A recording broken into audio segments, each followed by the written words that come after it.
Welcome to LiveDaf, your online Daf Yomi Shir.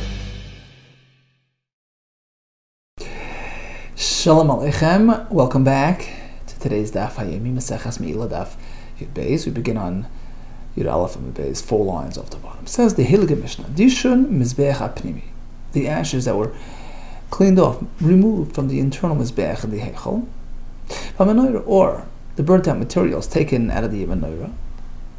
These have been used up. Nasas mitzvah, their mitzvah had been fully completed and fulfilled, in which case there's no longer kedusha, and certainly no me'ilah.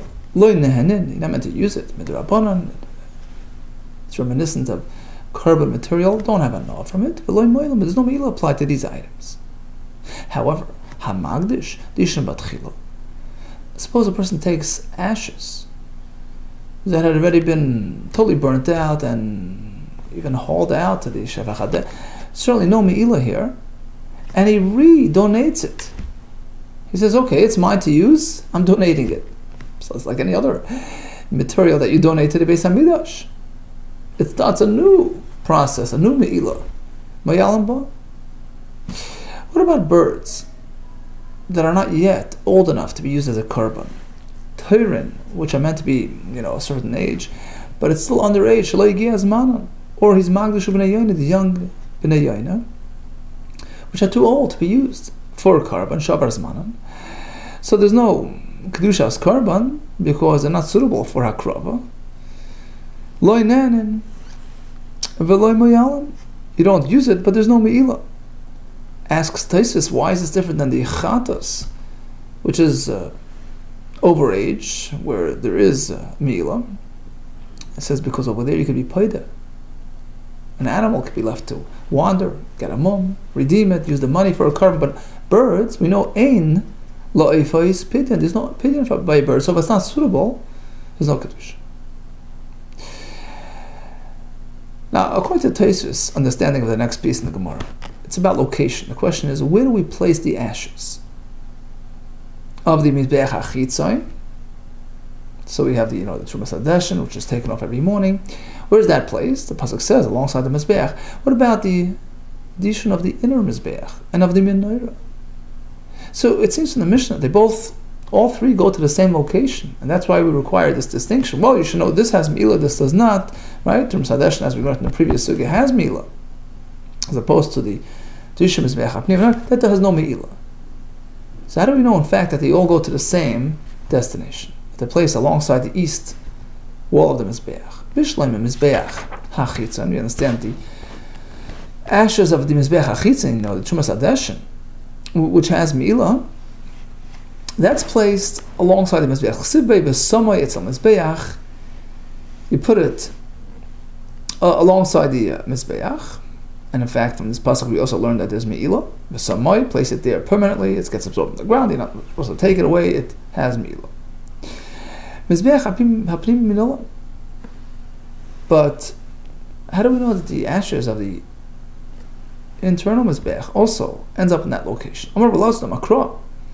The pasuk regarding a different matter regarding discarding of the digestional part of the bird. Damakra. V'heiser is more asa b'noitzasa. Pasuk says that you take the crop with the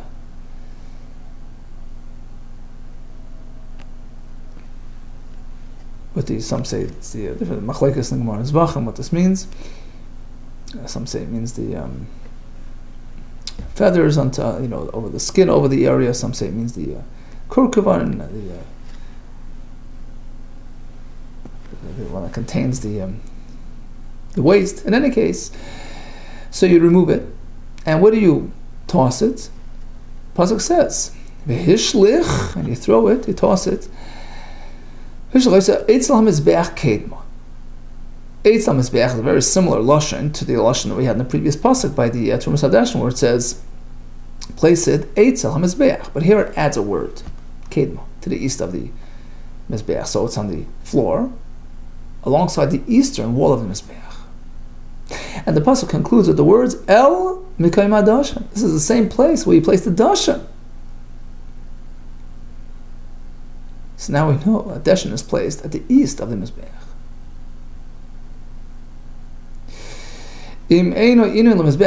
Now, if it's not needed for the Mizbeach HaChitzon, which we already know from the previous pasuk, that the Trumas HaDeshen of that Mizbeach is placed on the wall alongside the Mizbeach, so what's left? The ashes of the Mizbeach HaPnimi, to instruct us where to put it. Tneu Inyan, apply it regarding a different matter, to teach us Mizbeach HaPnimi. The ashes of that Mizbeach, likewise, ends up in the same location. It says, how do you know? It's going on the Pnimi. Ema perhaps, Idi Bidi, Mizbeach HaChitzon, both psukim are relating to the ashes of the external Mizbeach. So why the repetition? To narrow down the location, to give you the specific, the pinpoint, the spot, because in the first pasuk it just says Eitzel HaMizbeach on the wall alongside, but where? On which side of it? Next pasuk says Kedma El Mekayim HaDeshen, to the east, which is the very same location of Deshen. So now your Deshen is to the east as well. Well, if only for that, the pasuk would say Kedma Eitzel Mizbeach, but why would it say or Eitzel Mizbeach Kedma? Why would it say El Mekayim HaDeshen? Why concluded those words? The place of the ashes.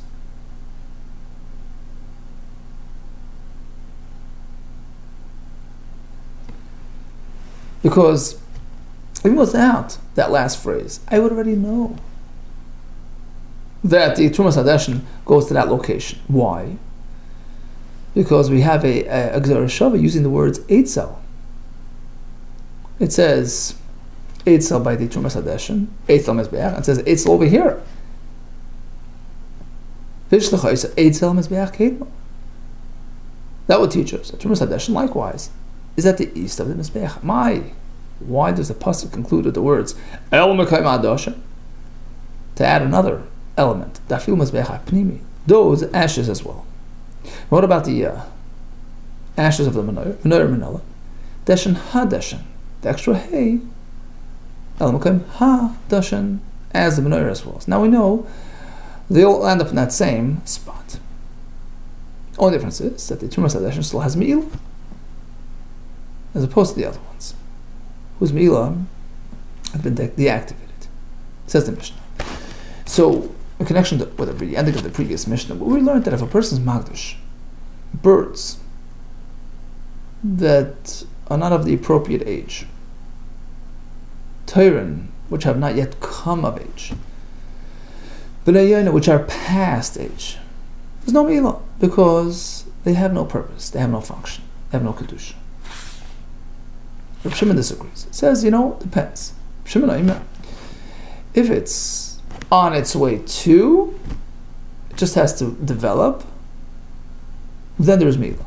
But I agree, if it's beyond age, it's too late, of course. It loses its MEILAH status. Shimon, Teirin type of birds, which are still awaiting their Zman, Moyalim Ben, there's MEILAH. Rashi says, they're going to be suitable very soon. But I agree, which are meant to be offered when they're young, and they're too old. And of course I agree there's no MEILAH. Ask the Gemara, Rabbi Shimon, timeline, instead of Rabbi Shimon's position. Teirim, they're not yet old enough, okay, soon they will be, they'll grow into it. Like he explained himself regarding a different Mishnah, a different halacha. If one takes a carbon and does a shechita outside the Beis HaMikdash, he's liable for the Isra of his shechut echut, his kares. Now let's say he took something which is not yet suitable for a carbon. So let's say he had checked the mother of this offspring today, so you have to wait until tomorrow, right, to bring the offspring as a carbon. Or Yisrael B'nai, right? You're not supposed to do it the same day. So this offspring is not fit anymore for today, but fit for tomorrow.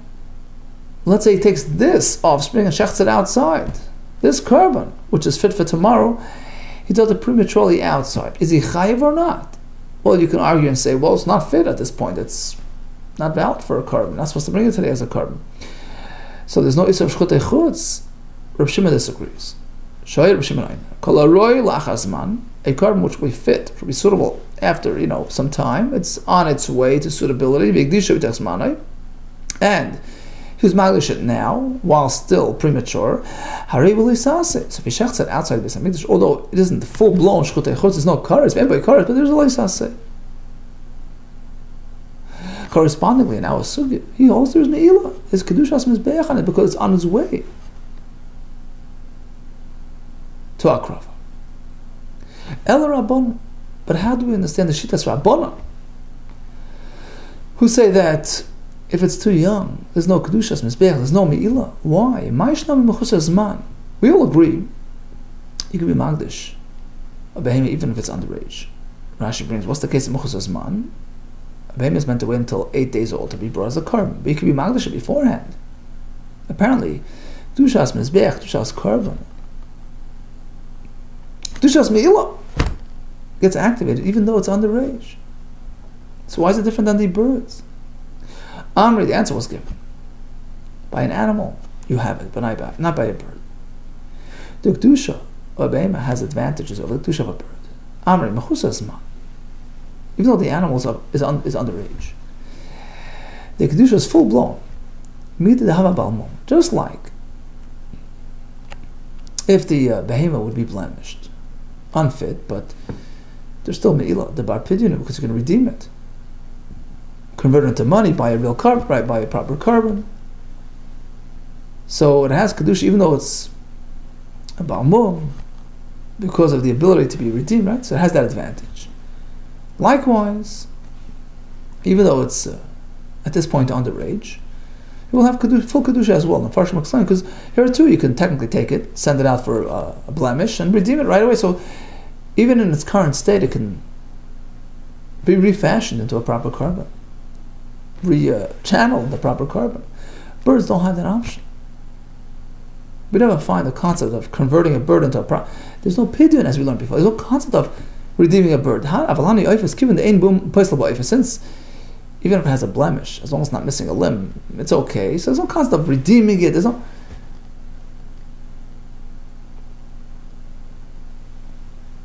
Likewise, if it's underage, there's no full kedusha. There's no me'ilah, as we learn in the Mishnah. Okay, so bottom line, according to the Chachamim, the bird is underage or overage. There's no me'ilah. According to Reb Shimon, depends.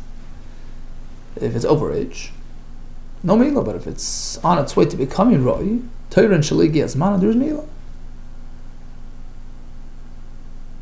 Amar Ulam Rabbi Yechanan. This is a halacha that we are very familiar with, back from that base. Ula quotes Rabbi Yechanan as follows: even if you have a full-blown carbon with full kedusha, but it dies, it loses its me'ilah status. It's no longer kach Hashem. It has no value, not as a carbon. You can't even redeem it, use its value, because you're not allowed to redeem an animal that died and feed it to the dog, so it has no value at all. There's no kedusha, there's no me'ilah. Soon we're going to see that it has me'ilah with the Rabbanan, but in Torah, it's me'ilah free. Yosef Ula was sitting and saying over the halacha in the name of Rabbi Yechon. Rav Chizda was unpleased with the halacha. He says, "Man shamalach Ula Rabbi Yechon. Rabbi, who's going to listen to you until you Rabbi Yechonon? Poof! What happened to the kedusha? Suddenly it disappears. The kedusha shebehen leichan hocha. Where did the kedusha disappear?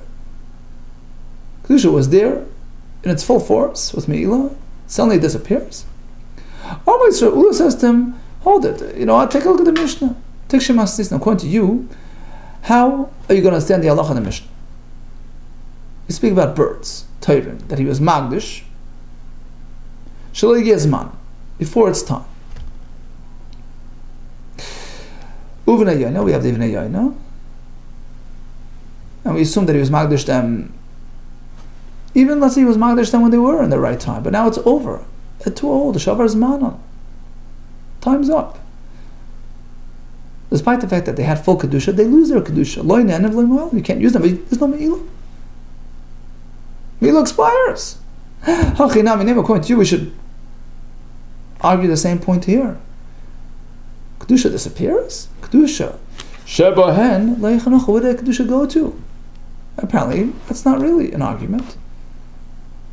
While it was suitable, it has kedusha. When it's over, it's over. Now, Ula added another point. Of course, I agree to you that a carbon that died is not completely Mila free. I just meant that in Torah there's no Mila, but in the Rabbanan it's close enough to the real thing that it has Mila in the Rabbanan, the Ika Mila in the Rabbanan. Now, Rav Chizda responded to Ula. You made a reference to the Mishnah that Torah, although they're still premature, there is Mila in the Rabbanan. Right? Because you're agreeing with me that there is Mila in the carbon that died, and likewise in the cases of the Mishnah, although they're Mila free min Torah, the young birds or the old birds are too old, but Mila Rabban there will be. On that I have a question. How could you say that Torah, which have not yet developed into suitable carbon materials, and do not have Mila min Torah, will have Mila Rabban? Since when do we find that Chacham tacked on Mila when there is no basis for Mila min Torah?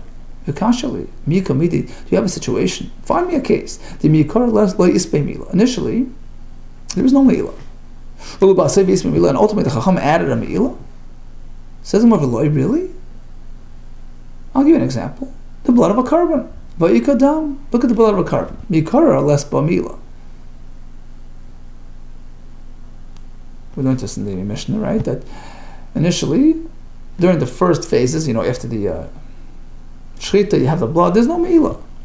We learned it from Sukkim, Ulubasoif, Ispa Meila, but Midrabban later on, when it flows out to the Nachal Kidron, right? They added Meila. It's not Dam, but Chilo Eimoi Alam. But initially, there's no Meila. But Yasal Nachal Kidron Me'alma, once it flows out, there's Meila. So you see, even though it was completely Meila free, Torah, Chacham did at times tag it with Meila because it's close enough to the, it's reminiscent of carbon material. The Bnei Yeshiva said, no, you can't prove anything from there. By blood, although dam of a carbon is Mila free, but the dam of a carbon animal can have Mila. Listen to this. Let's turn to my base. Dam Rav. Hamek is dam. A person draws blood from a live carbon animal. You can't use that. There's Meila. Asks Taisus, didn't we say that the Psukim Amemayit exclude Dam from Meila? Says Taisus, that's true by Dam Shchita, that's the Dam Kapara. But here we're talking about a Dam of a live animal. That's not suitable for Kapara. That's not Kapara blood. There's no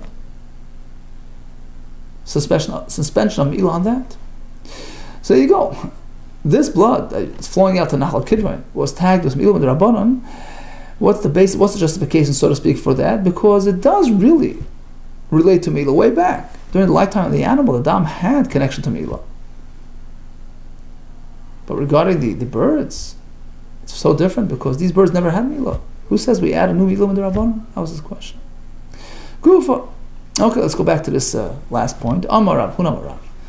Hamekas Dambe Maskachan person does a bloodletting procedure on the live carbon animal. Also, there's Meila. It's considered an integral part of the behemoth, which has Meila. Not just a byproduct separate from the animal. It is the animal. It's a life force of the animal. Mosev Rav Hamnun, I have a question. Look at the next Mishnah coming up. Chalev HaMukdoshin, Ubeitzei Teirin, all these byproducts, the milk out of a carbon animal, the eggs out of the carbon birds. Loy nene, you don't have to use them, but v'loy me'al, there's no me'ilah.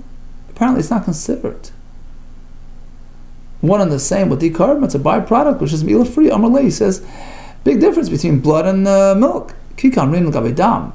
I spoke about blood, which is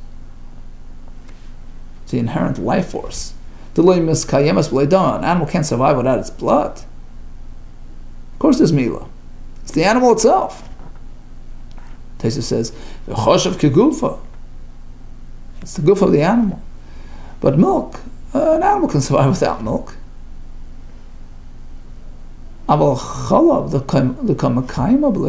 can survive without milk. Well, I said that doesn't have Meila. It's a byproduct and it's not considered the actual animal. Mosev Rav Mishash, I have a question. Brisa says hazel v'peresha b'chatzor. You have this waste, the animal waste, etc., of a carbon lying around in the chatzor, in the yard.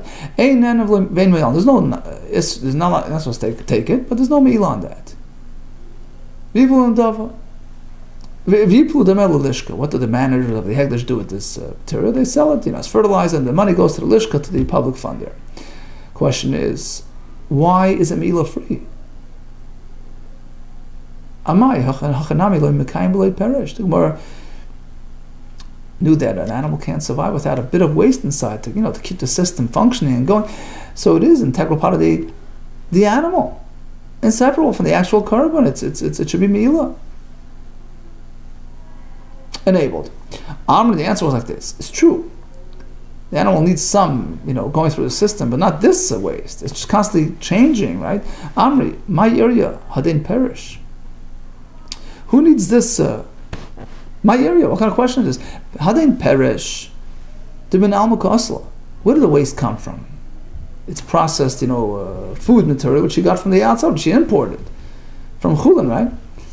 No, Azil, hi, this waste leaves, Hasachrina, you get new waste instead. So it's a constantly changing proposition, and there isn't a strong identity between the waste and the actual animal itself. Fukidam as opposed to blood,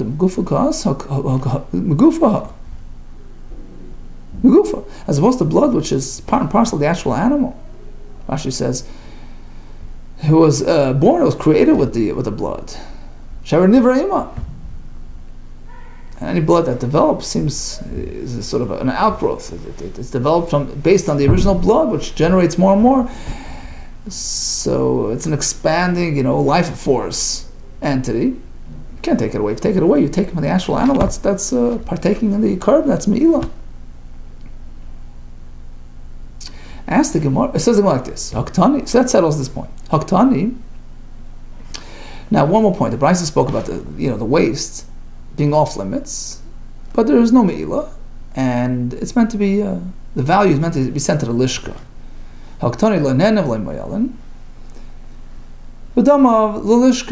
So you meant to sell it, and the income goes to the lishka, to the public fund. It's right. Chacham spoke about some materials which are Kaddish and not Kaddish, meaning there's no me'ilah, but you shouldn't really be taking it. So it technically, belongs to Hegdish in a certain respect, although not to the point that it's me'ilah enabled, not Torah. With the Rabbanon, it's off limits, so it is considered something that you meant to give to the Hegdish. What do you do with it? Damav Yiplu l'lishka. You sell it, and the money goes to the lishka, to the chamber there, with the leftovers of the trumas halishka, and it's used to finance Hegdish expenditures, etc. It says the Mishnah, Chalev Mugdash Beit Yitzhar, so the milk and the eggs of the karbanis, there's no me'ilah, although you're not meant to use it. When does this apply? When is there no me'ilah? Because of mizbeach. An animal, a bird, which was designated as a korban, and therefore the kedusha does not extend to the milk and to the byproducts. Why? Rashi says a korban by definition is meant for the mizbeach, which these materials are not suitable for. So the initial kedusha does not apply to these elements. Let's say it's a bird, an animal, donated to the kabayis, to the building fund. It's like any other, like a car, like a horse and buggy. You can do anything, give anything to. So of course that has kedusha. Higdash Tarnagoylas, Me'elam Bava Beitzasa. If one donated a Tarnagoylas, there's meal on the actual Tarnagoylas and on the egg as well. Chamoira donated a donkey, same story. Ma'al Baba Chalva, the meal on the donkey, on the milk of the donkey. Because it belongs to the Beis HaMikdash. Whatever value it is, Rashi says, Kedusha has damim, it's Kaddish for its value, whatever it is, belongs to the Beis HaMikdash. The Mishnah spoke about two categories. The kabayis, which has me'ilah, and the mizbeach, whose me'ilah does not carry over to these components, which are not suitable. What about something in the middle category as well? Let's say a person donates a behemoth, for eventual arrival at the Mizbeach. Not directly, but indirectly. He doesn't want this thing, but he wants this to be converted into money, and that money used to buy, to finance a real korban. What happens in that case? It would sound like from the Mishnah that even in this case, the milk and the eggs are off a MEILAH free. Why?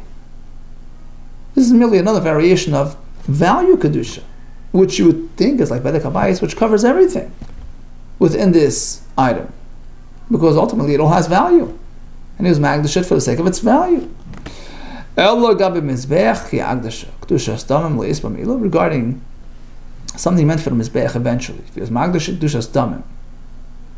So again, he took something as magdash it for its value to be used for financing of a korban. MEILAH does not cover these added components, the byproducts. Why not?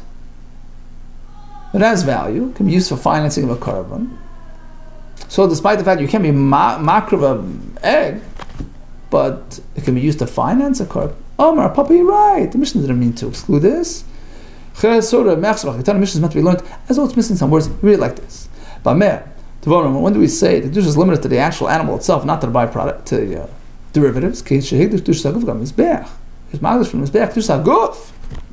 This in itself, the way it is, should be a korban. It only covers the carbon elements of the item, not the milk, etc. Suppose he was magdash it for its value, so that it's converted into something which will finance a korban for the mizbeach. In that case,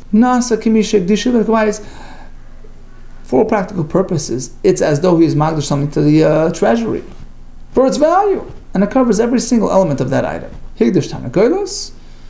In that case, MEILAH is MEILAH on the actual tanagolos. Veitzasa on the egg as well. Chamoira, donkey, MEILAH b'chelva covers the milk as well.